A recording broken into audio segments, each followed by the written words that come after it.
आज हम लोग हिस्ट्री का क्वेश्चन नंबर 41 से देखेंगे। क्वेश्चन नंबर 41 देखिए, उपनिषदों का केंद्रीय विषय क्या था? उपनिषदों का केंद्रीय विषय क्या था? उपनिषदों का केंद्रीय विषय क्या था? क्या था इसमें से?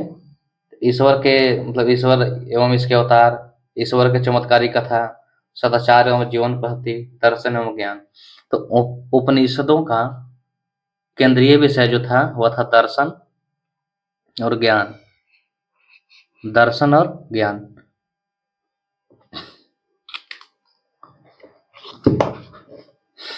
41 उपनिषदों का केंद्रीय विषय क्या था? तो वह था दर्शन एवं ज्ञान। उपनिषदों का केंद्रीय विषय क्या था? दर्शन एवं ज्ञान। अब इसे देखते हैं। उपनिषद का शाब्दिक अर्थ होता है, उपनिषद का शाब्दिक अर्थ होता है शिष्य द्वारा ज्ञान प्राप्ति हेतु गुरु के समीप बैठना। उपनिषद दर्शन पर आधारित पुस्तकें हैं।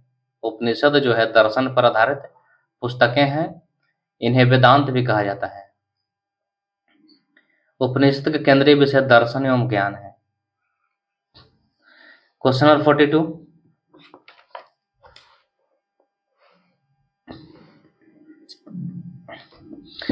ऋग्वेद में अनाज के लिए किन शब्दों का प्रयोग किया गया है? ऋग्वेद में अनाज के लिए कौन सा शब्दों का प्रयोग किया गया है? तो वह है गोधूम और व्रीहि। गोधूम और व्रीहि। ऋग्वेद में अनाज के लिए गोधूम और व्रीहि शब्दों का प्रयोग किया गया है। ऋग्वेद प्राचीन सभ्यता का सबसे पुराना और पवित्र ग्रंथ है। ऋग्वेद जो है प्राचीन सभ्यता है। ऋग्वेद क्या है? प्राचीन सभ्यता का सबसे पुराना और पवित्र ग्रंथ माना जाता है। इसकी रचना लगभग 1500 से 1200 ईसा पूर्व में हुई थी। 1500 से 1200 ईसा पूर्व, 1500 से 1200 ईसा पूर्व में हुई थी। इसमें विभिन्न देवताओं को समर्पित स्तुतियां हैं। इसमें विभिन्न देवताओं को समर्पित स्तुतियां हैं और यह प्रारंभिक वैदिक सांस्कृतिक और समाज में अंतर्दृष्टि प्रदान करता है। ऋग्वेद में विभिन्न प्रकार के अनाजों का उल्लेख है जो कि वैदिक लोगों द्वारा जाने जाते थे और उनकी खेती भी की जाती थी।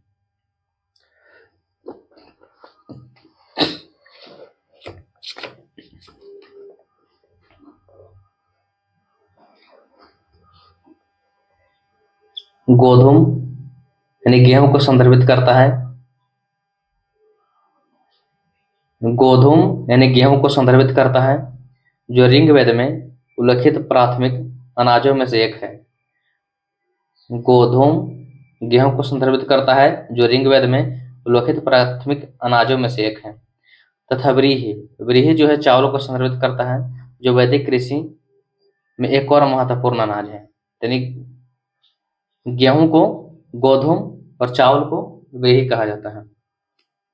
ऋग्वेद में यव जौ के लिए, मतलब ऋग्वेद में अगर जौ कहना है तो वहां पहले यव कहा जाता था। और धान्य अनाज, धान को धान्य अनाज के लिए समान शब्द का प्रयोग किया जाता था। धान के लिए धान्य।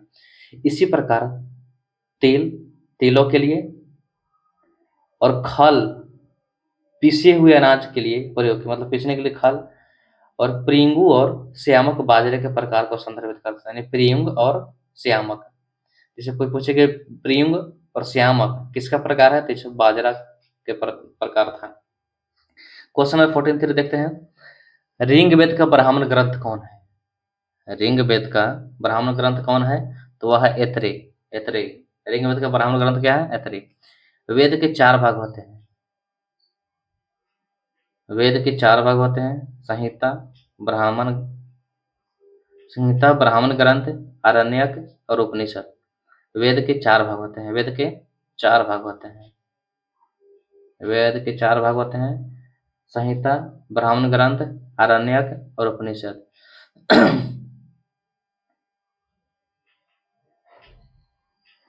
वेद एवं उनके ब्राह्मण ग्रंथ निम्न प्रकार है। यहाँ पर लिस्ट दिया हुआ है वेद और उसके ब्राह्मण ग्रंथ कौन कौन है। जैसे ऋग्वेद हो गया, ऋग्वेद है तो ऋग्वेद का ब्राह्मण ग्रंथ कौन कौन है?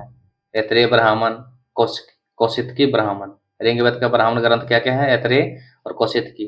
सामवेद का ब्राह्मण ग्रंथ क्या क्या है? पंचविश ब्राह्मण और षड्विश ब्राह्मण।